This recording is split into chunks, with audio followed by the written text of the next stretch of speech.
कहानी वापस शुरू होती है जहां हम देखते हैं कि रशियन एक सीक्रेट बेस में एक सुपर वेपन पर काम कर रहे हैं। उनका मकसद हमारी दुनिया और अपसाइड डाउन के बीच का दरवाज़ा फिर से खोलना है। उधर हॉकिंस में माइक और इलेवन का इश्क परवान चढ़ रहा है जो चीफ हॉपर को बिल्कुल पसंद नहीं आ रहा। सारे दोस्त सिवाय डस्टिन के जो कैंप गया हुआ है शहर के नए स्टारकोर्ट मॉल में मिलते हैं। वह स्टीव अपनी नई साथी रॉबिन के साथ एक आइसक्रीम पार्लर में काम कर रहा है। अचानक पूरे शहर की बिजली गुल हो जाती है क्योंकि ज़मीन के नीचे कुछ संगीन गतिविधियाँ हो रही है जिसकी वजह से मैग्नेट्स ने काम करना बंद कर दिया है। डस्टिन कैंप से वापस आता है और अपने दोस्तों को अपना नया हाईटेक रेडियो ट्रांसमीटर दिखाता है। वो कहता है कि उसकी एक गर्लफ्रेंड बनी है जिसका नाम सूजी है, पर किसी को उसकी बात पर यकीन नहीं होता। हॉपर जॉयस से माइक और इलेवन के रिश्ते पर सलाह लेता है और जॉयस उसे एक प्यारा सा खत लिखने को कहती है जो हॉपर के बस की बात नहीं लगती। नैन्सी और जोनाथन लोकल न्यूज़पेपर में इंटर्न के रूप में काम कर रहे हैं पर वह उन्हें कोई इज्जत नहीं मिल रही। डस्टिन अपने रेडियो पर गलती से एक रशियन मैसेज सुन लेता है जो एक सीक्रेट कोड में होता है। हॉपर गुस्से में माइक को इलेवन से दूर रहने की धमकी देता है जिससे माइक डर जाता है और इलेवन से झूठ बोलता है। जॉयस और हॉपर की डेट फिक्स होती है पर जॉयस मैग्नेट्स के ना चलने से परेशान होती है। इलेवन को जब माइक के झूठ का पता चलता है तो वो मैक्स के साथ दोस्ती कर लेती है और माइक से ब्रेकअप कर लेती है।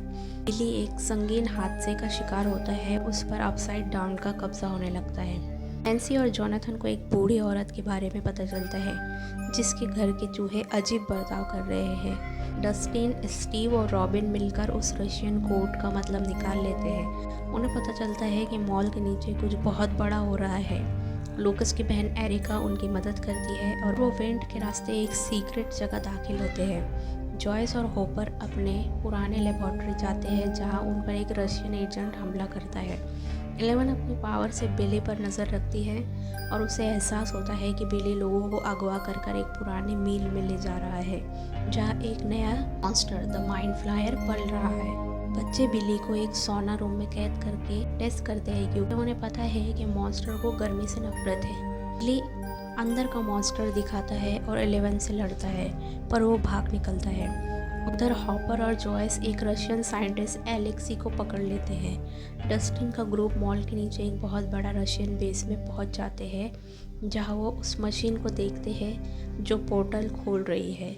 रॉबिन और स्टीव पकड़े जाते हैं और रशियंस उन्हें सच उगलवाने के लिए ड्रग्स देते हैं। नैन्सी और जोनाथन हॉस्पिटल जाते हैं जहां वो चूहे खाने वाली औरत को देखते हैं पर वहां उनका सामना उस मॉन्स्टर से होता है जो अब पिघले हुए मांस का एक विशाल धीर बन चुका है। इलेवन हॉस्पिटल पहुंचकर उन्हें बचाती है। डस्टिन और एरिका मिलकर बेहोश स्टीव और रॉबिन को रेस्क्यू करते हैं। इलेवन बिली के दिमाग में झांकती है और उसके बचपन की यादें दिखाती है पर मॉन्स्टर को इलेवन की लोकेशन का पता चल जाता है। हॉकिंस में फन फेयर लगा हुआ है पर किसी को खतरे का अंदाज़ा नहीं। एलेक्सी को मेला बहुत पसंद आता है पर एक रशियन एजेंट उसे मार देता है। इलेवन के पैर में मॉन्स्टर का एक टुकड़ा घुस जाता है जिससे वो दर्द में बाहर निकालती है पर इसके बाद उसकी पावर्स ख़त्म हो जाती है। सारी टीम मॉल में एक बार फिर मिलती है। प्लान बनता है कि हॉपर और जॉयस नीचे जाकर मशीन बंद करेंगे और डस्टिन ऊपर से रेडियो पर रास्ता दिखाएगा। मॉल में मॉन्स्टर 11 पर हमला करता है। बिली 11 को मॉन्स्टर के हवाले करने वाला होता है पर 11 उसे उसकी पुरानी यादें याद दिलाती है।